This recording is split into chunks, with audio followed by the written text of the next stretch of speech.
मैं पढ़ूंगा, पढ़ के मैं मिलिट्री वाला बनूंगा और देश पे जान लौटा दूंगा।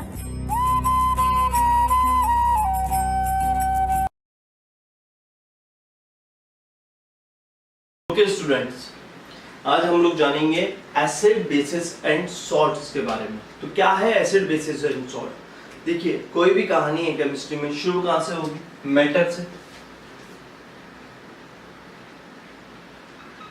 मैटर क्या है? Anything that occupies space and has मास। यही मैटर है।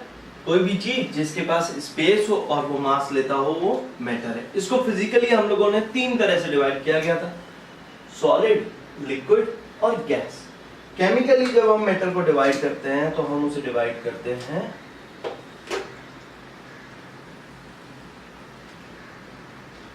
एलिमेंट्स, कंपाउंड्स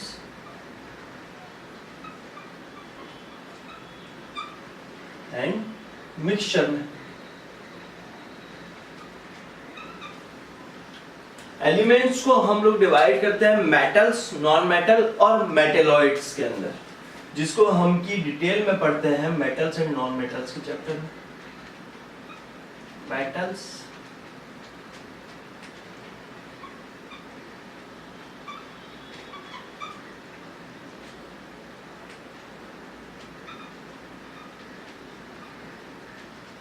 मेटेलॉइड्स में। और जो कंपाउंड्स होते हैं, इतने सारे कंपाउंड होते हैं, क्योंकि देखिए ये 118 एलिमेंट है। They will work like alphabets, जो कि जैसे इंग्लिश के अंदर हमारे 26 रहते हैं ना, ए बी सी डी, ये मिलकर क्या है? सेंटेंसेस बनाते हैं। तो यहाँ ये एलिमेंट्स मिलकर क्या बनाते हैं? कंपाउंड्स बनाते हैं, अलग अलग कंपाउंड बनाते हैं। तो ये तो बहुत सारे हो गए। इनको अलग अलग से पढ़ने जाएंगे तो क्या होगा? केमिस्ट्री बहुत मुश्किल हो जाएगी। आप बोलोगे अभी भी मुश्किल ही है केमिस्ट्री, पर अब से भी कहीं गुना ज्यादा मुश्किल हो जाएगी। तो हम क्या करते हैं, ये जो कंपाउंड है, हम अपनी स्टडी को इजी करते हैं, हम तीन ग्रुप्स में डिवाइड कर लेते हैं। तीन ग्रुप में से ये है कि या तो ये कंपाउंड इस ग्रुप में होगा तो इसकी ये प्रॉपर्टी होंगी, या तो ये कंपाउंड इस ग्रुप में होगा तो इसकी ये प्रॉपर्टी होंगी, और या तो ये कंपाउंड इस ग्रुप में होगा तो इसकी ये प्रॉपर्टी होगी। तो हम इसे डिवाइड करते हैं तीन ग्रुप्स में, जिसमें से पहला ग्रुप है एसिड, दूसरा ग्रुप है बेसिस और तीसरा ग्रुप है सॉल्ट्स। देखिए, एसिड ये क्या है? एक ग्रुप ऑफ कंपाउंड है जिनकी प्रॉपर्टी आपस में मिलती जुलती है। बेसिस भी एक ग्रुप ऑफ कंपाउंड है जिसकी प्रॉपर्टी आपस में मिलती जुलती है। सॉल्ट्स भी एक ग्रुप ऑफ कंपाउंड है जिसकी प्रॉपर्टी आपस में मिलती जुलती है। ठीक है। और ये जो एसिड बेसिस सॉल्ट होते हैं, इनकी हमारी प्रैक्टिकल लाइफ में बहुत सारी एप्लीकेशंस है, बहुत सारी एप्लीकेशंस। मतलब यहाँ तक कि आप देखिए कि नींबू के अंदर भी एसिड पाई जाती है, संतरे के अंदर भी एसिड पाई जाती है, सेब के अंदर भी एसिड पाई जाती है। यहाँ तक कि हमारे स्टोमक में खाना पचाने के लिए HCl गैस गैस्ट्रिक लाइनिंग से निकलती है, और जब ये ज्यादा निकल जाती है तो हम कहते हैं एसिडिटी हो गई है, खट्टी खट्टी डकारें आ रही हैं। तो फिर हम क्या करते हैं? एंटासिड ले लेते हैं। एंटासिड बेटा एसिड नहीं है, वो एंटी एसिड है। जैसे कि मिल्क ऑफ मैग्नीशिया, MgOH का होल ट्वाइस, वो क्या होते हैं? बेसिस होते हैं, जिससे हम एसिड और बेस को न्यूट्रलाइज करके हमारा सब ठीक हो जाता है। अभी कुछ नहीं समझ में आ रहा हो तो चैप्टर के बाद तक बिल्कुल ढंग से समझ में आ जाएगा। ये बहुत इंपॉर्टेंट है, और ये चैप्टर इतना इंटरेस्टिंग है कि आप जब इस चैप्टर को पढ़ोगे तो आपको लगेगा कि केमिस्ट्री की बहुत सारी प्रैक्टिकल एप्लीकेशंस भी हैं। कई स्टूडेंट्स ऐसे सोचते हैं कि केमिस्ट्री की कोई प्रैक्टिकल एप्लीकेशन है ही नहीं। केमिस्ट्री की बहुत सारी प्रैक्टिकल एप्लीकेशन है, और ये चैप्टर आप पढ़ोगे तो आपको लगेगा आपकी डे टू डे लाइफ में केमिस्ट्री कितना बड़ा रोल प्ले करती है। तो हम लोग शुरू करते हैं एसिड से। यहाँ के तो आपको पता ही होंगे, मिक्सचर्स के भी दो टाइप्स रहते हैं, होमोजीनियस एंड हेटेरोजीनियस। ठीक है। अब हम लोग कंपाउंड्स का ले लेते हैं। कंपाउंड के अंदर हम लोग अब शुरू करते हैं एसिड से।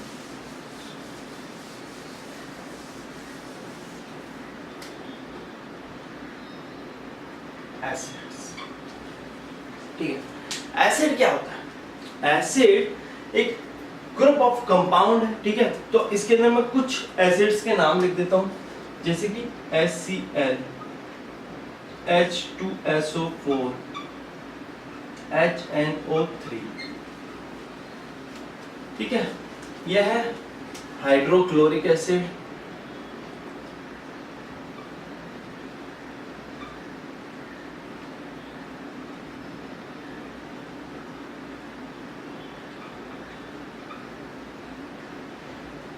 Sulphuric acid and nitric acid. ये तीनों क्या है? एसिड है। नाम से ही पता चल रहा है कि ये तीनों एसिड है। लेकिन इन तीनों में आपको कोई एक चीज कॉमन दिख रही है? कोई एक चीज? मुझे इसमें एक चीज कॉमन दिख रही है जो कि है हाइड्रोजन। इन तीनों के अंदर हाइड्रोजन है। अब जरा समझते हैं बात। अगर हम इसमें से एक को ले लें, जैसे कि HCl को आपने यहां से उठा लिया। अब आपने HCl, यूं तो ये रूम टेम्परेचर पे कैसा होता है? गैस के अंदर होता है, ठीक है। लेकिन हम इसे वाटर में डिसॉल्व करें तो हम यहाँ क्या लिखेंगे? जैसे हम लिखते हैं ना, S से सॉलिड, L से लिक्विड, G से गैस, तो हम यहाँ क्या लिखेंगे? अगर हम इसे वाटर में डिसॉल्व करें तो एक्वस लिखेंगे। तो लिखते हैं एक्वस। अब ये दो आयन से मिलकर बना हुआ है। दो आयन कौन कौन से? H+ और Cl-। तो जब हम इसे वाटर में डिसॉल्व करते हैं तो ये डिसोसिएट हो जाता है दो आयन्स में, कैटायन और एनायन में, जिसको हम बोलते हैं H+ और Cl-। इन दो आयन्स के अंदर ये डिसोसिएट हो जाता है। अब हम ये जो प्रोसेस होता है इसको हम क्या बोलते हैं? डिसोसिएशन प्रोसेस या आयनाइजेशन प्रोसेस। ये आयनाइज हो गया। तो हाँ, ये जो H+ आयन है ये अब क्या करेगा? जो वाटर है उसके साथ मिलके बना देता है H3+O आयन, जिसको हम क्या बोलते हैं? Hydronium ion.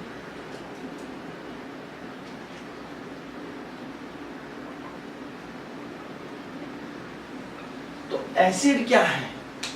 एसिड ऐसे कंपाउंड का एक ग्रुप है जिसको हम की जब वाटर में डिसॉल्व करते हैं तो वो क्या बनाता है? H+ आयंस बनाता है। और ये जो H+ आयंस हैं ये वाटर के साथ रिएक्ट करके हाइड्रोनियम आयन बना देते हैं। तो जो कंपाउंड ऐसा करते हैं उसे हम क्या बोलते हैं? एसिड बोलते हैं। और जो कंपाउंड ऐसा नहीं करते उसे हम एसिड नहीं बोलते। तो ऐसा नहीं है कि ये इसी के साथ हो रहा है। अगर अपन H2SO4 को ले लें तो H2SO4 भी ये करता है, ये 2H+ आयंस बना देगा। और ये जो H+ आयंस है ये वाटर के साथ मिलके हाइड्रोनियम आयन बना देगा, H+3O आयन, हाइड्रोनियम आयन। तो ये क्या है? एसिड है। सिमिलरली हम लोग अगर इसे ले लें तो ये भी एक H+ आयन देगा और ये H+ आयन वाटर के साथ मिलके क्या बनाएगा? हाइड्रोनियम आयन बनाएगा। तो हमने देखा कि एसिड एक ऐसे ग्रुप ऑफ कंपाउंड है जिसे जब वाटर के अंदर हम डिसॉल्व करें तो वो क्या बना दे? हाइड्रोनियम आयन बना दे। तो हमारे चैप्टर के अंदर हम बस इतना ही बोल के रह जाएंगे कि एसिड ऐसे कंपाउंड है जिसे वाटर में डिसॉल्व करने पर वो H+ आयंस दे।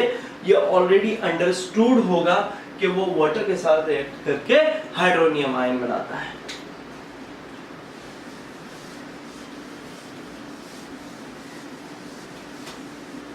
अब कुछ चीजें और रिमेंबर कर लेते हैं थोड़ा सा एसिड के बारे में, कुछ चीजें और जान लें। कुछ टर्म्स आते हैं जैसे हम बोलते हैं dilute acid and concentrated acid.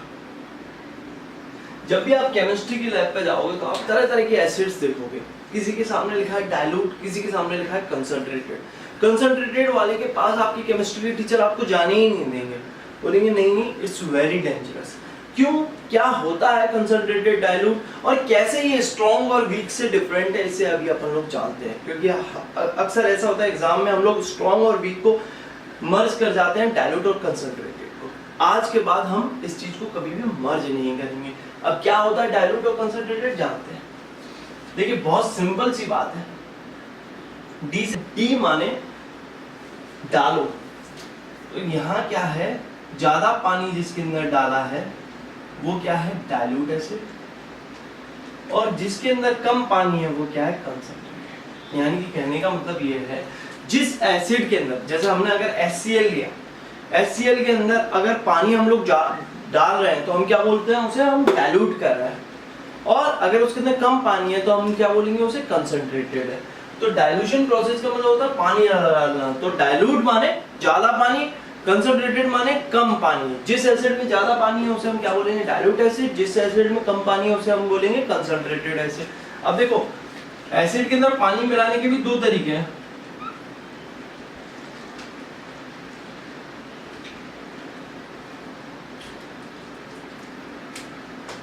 ठीक है, यहां हमने मान लिया कि ये एसिड से भरा हुआ बीकर है, ठीक है, और इधर आप ड्रॉप बाय ड्रॉप पानी मिलाना चाहते हो, ठीक है, ड्रॉप बाय ड्रॉप पानी मिलाना चाहते हो। दूसरा क्या मान लिया हमने, ये वाटर से भरा बीकर है और यहाँ हम ड्रॉप बाय ड्रॉप पानी मिलाना चाहते हैं। आप कहोगे दोनों ही प्रोसेस सेम ही तो है, अल्टीमेटली तो मिल ही रहे हैं, लेकिन क्या होता है बेटा, जो एसिड और जो वाटर का बीच का जो रिएक्शन होता है वो हाईली एक्सोथर्मिक रिएक्शन होता है, उसमें बहुत सारी हीट निकलती है। तो हम लोग बोलते हैं कि ये प्रोसेस सही है और ये प्रोसेस वेरी डेंजरस है। क्यों डेंजरस है? क्योंकि इसके अंदर जब यहाँ आएगा ये वाटर का मॉलिक्यूल और इधर इतने सारे एसिड के हैं, तो एसिड और वाटर के बीच में हाई एक्सोथर्मिक रिएक्शन होगा, ये हीट हो सकता है, ये बस्ट भी हो सकता है। तो हम लोग क्या प्रेफर करते हैं कि वाटर के अंदर जब हम इधर एसिड को डालेंगे और ये जो वाटर के मॉलिक्यूल होंगे ये सारे के सारे एसिड को क्या करेंगे, एब्जॉर्ब कर लेंगे, एसिड की जो हीट है उसको एब्जॉर्ब कर लेंगे, और ये जो प्रोसेस है इसे हम डाइल्यूशन के टाइम पर फॉलो करते हैं।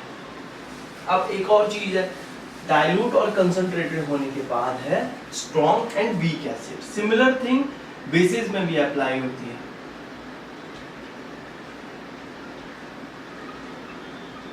वीक, देखो जो एसिड अपने सारे के सारे H+ आयंस को डिसोसिएट कर दे उसे अपन क्या बोलते हैं, स्ट्रॉन्ग एसिड। जैसे HCl है, ये अपने सारे के सारे आयंस को डिसोसिएट कर देगा, या लगभग सारे के सारे आयंस को डिसोसिएट कर देगा वाटर में डिसॉल्व करने पर, तो हम इसको क्या बोलते हैं, स्ट्रॉन्ग एसिड। और वीक एसिड क्या होता है, जो अपने सारे के सारे आयंस को डिसोसिएट ना कर पाए। जैसे हम ले लेते हैं CH3COOH, यहाँ हम दो एरोस लगाते हैं, ठीक है, तो हम बोलते हैं CH3CO- प्लस के H+।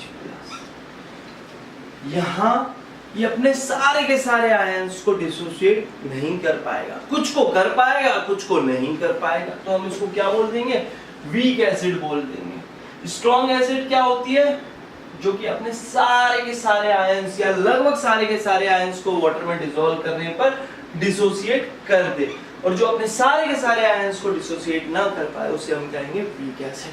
तो इसका हमारे डाइल्यूट और कंसंट्रेटेड से कोई मतलब नहीं है। डाइल्यूट मतलब क्या था, जिसके अंदर पानी ज्यादा डाला और पानी डाला, वो क्या है, डाइल्यूट है। डी से डाला, डी से डाइल्यूट। जिसके अंदर ज्यादा पानी है वो डाइल्यूट है, जिसके अंदर कम पानी है वो क्या है, कंसंट्रेटेड है। और ये स्ट्रॉन्ग जो सारे के सारे H+ आयंस या लगभग सबको डिसोसिएट कर दे, वो स्ट्रॉन्ग जो ना कर पाए वो वीक है। अब बात करते हैं एसिड्स के अंदर। हम लोग एसिड्स को और भी डिवाइड करते हैं, ऑर्गेनिक एसिड्स और मिनरल एसिड्स। देखो ऑर्गेनिक मतलब ऑर्गेनिज्म से मिल रहा है, तो जो प्लांट और एनिमल से मिलता है जो एसिड मिलती है उसे हम क्या बोल देते हैं, ऑर्गेनिक एसिड बोल देते हैं। और जो मिनरल्स ऑफ अर्थ क्रस्ट से मिलती है उसे हम क्या बोल देते हैं, मिनरल एसिड बोल देते हैं। सिंपल सी बात है, क्लासिफिकेशन करने का तरीका है, जो प्लांट और एनिमल से मिल रही है उसे ऑर्गेनिक बोल दिया, और जो मिनरल्स ऑफ अर्थ क्रस्ट से मिल रहे हैं उसे हमने क्या बोल दिया, मिनरल एसिड बोल दिया। सिमिलरली एसिड्स को एक और तरह से डिवाइड किया गया है, वो है मोनोबेसिक एसिड, डाइबेसिक एसिड और ट्राइबेसिक।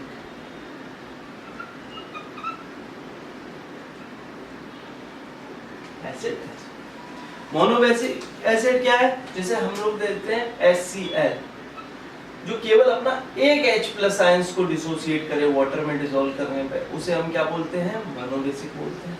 ठीक है, HNO3 एक H+ आयंस को डिसोसिएट करे तो हम क्या बोलते हैं, मोनोबेसिक बोलते हैं। डाइबेसिक जैसे H2SO4, जो 2 H+ आयंस दे दे, डिसोसिएट करे, उसे हम क्या बोलते हैं? डाई बेसिक बोलते हैं। H3PO4 जो 3 H+ आयंस दे दे, उसे हम क्या बोलते हैं? ट्राई बेसिक बोलते हैं। ये एसिड को कुछ क्लासिफाई करने के तरीके हैं। और एक और चीज है, एसिड का जो टेस्ट होता है, अगर अपन लोग देखें, जैसे संतरे के अंदर टेस्ट आपने देखा होगा, नींबू का टेस्ट देखा होगा, या कोई भी एसिड का आपने टेस्ट अगर कभी किया हो, तो इसका टेस्ट होता है खट्टा, श्योर। और